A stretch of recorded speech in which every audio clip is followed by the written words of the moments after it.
दोनों लेकिन इस सब कलाकार के धन्यवाद बा कि हमनी के श्रोता खाती तिवारी बाबा खाती मेहनत करत नहीं ते पर भी ध्यान दे। हाँ अब मुड़के मारे घर चले जाए। हाँ चले जाए। अरे वही मुड़के मार दो। अरे बापा अरे मागो रे मागो छी मानो छी। हाँ उठिए गोलू भैया उठिए गोलू भैया उठिए तो।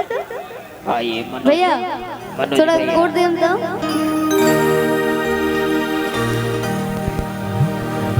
दीना करा लो दीना। उहे वाला गाना के एक बार मुड़ के मारना ऐसे जैसे बैठ के तरीक करे ना। सबके फेवरेट है गाना कौन गाओ तो हम मार दे। ये छोटे बाबा क्या है भैया। हेलो ओकरे बाद ओकरे नंबर बा बैठ जा ना। बैठ जाए के बा। क्या है भैया कोड पकड़े ना। अति सुंदर बचिया गेंडा स्वामी नर्मदा स्वामी मिलन सजनी के सजना। आइए के करा से हो कि राजा जी के उठवा से उठ जाम सोटे। आइए 1 2 3। हम श्रोता खाती मर जाए हमारा कोनो गम नहीं फिर वही गीत पर मारे के मुर्गी। मुझे पता है।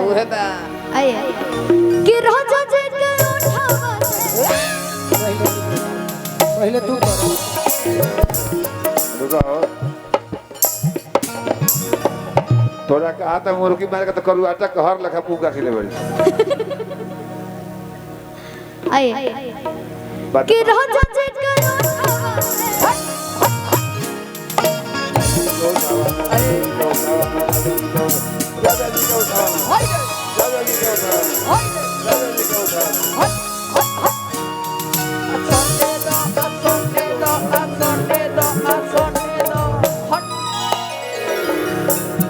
अब आपकी बारी।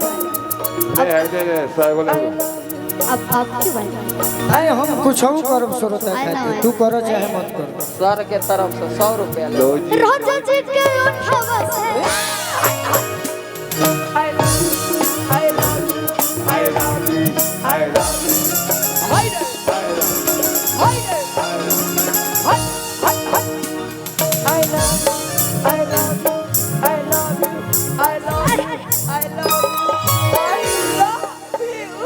जब बलमा बेदरदी जब बलमा बेदरदी बहरावा तो गुल गुल बिछवाना का होई।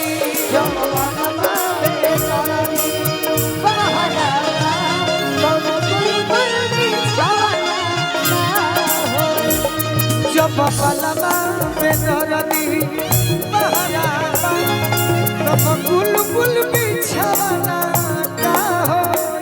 जब बलमा बेदरदी बहरावा तो गुल गुल लालू भैया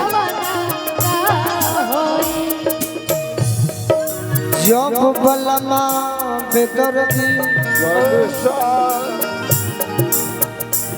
बहरावा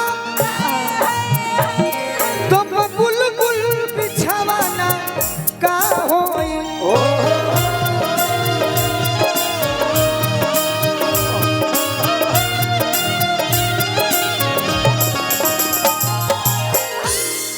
जब बहरे उड़त गुल छहरावा तब फूलल फूलवाना का होई।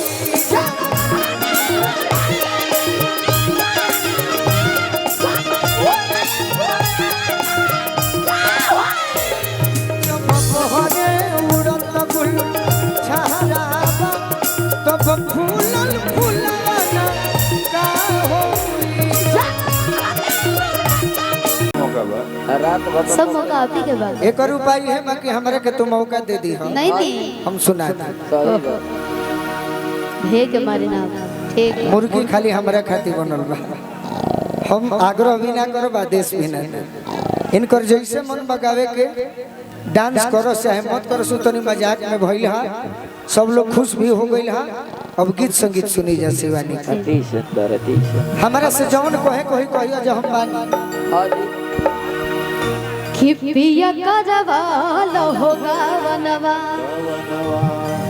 ए पिया करवाल होगा वनवा ए राजा करवाल होगा वनवा अयो निकल कि खुद निके चाँद के मोड़ी कि पिया करवाल होगा वनवा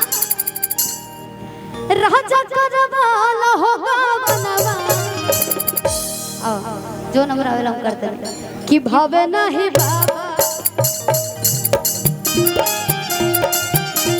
पिया करवाल होगा वनवा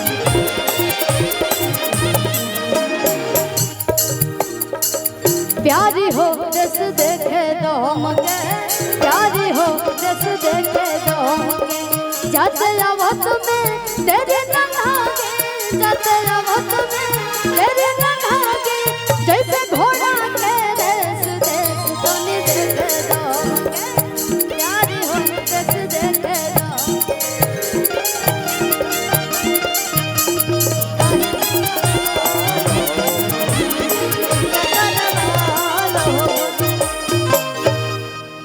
और हम प्रियंका जी अब भी आ जाइए कुछ गीत गा लीजिए।